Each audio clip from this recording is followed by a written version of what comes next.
Hi, in this video, we will see how to duplicate text layer in Adobe Premiere Pro. Click to type tool and type any text on a video.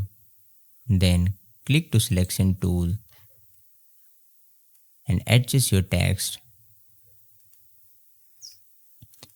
Then change the time and duration of your text. So we want to duplicate this text layer. There are two ways you can do. Just simply Control C for copy and paste anywhere in your timeline. So this is the text 2.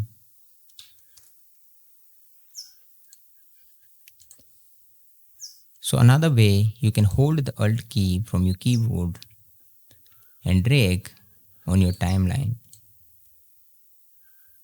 You can do all at once. Select all the text file, text layer and drag here.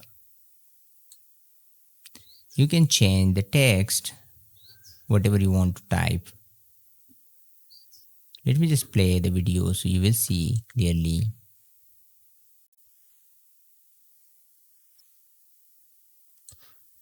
Thanks for watching. Subscribe for more.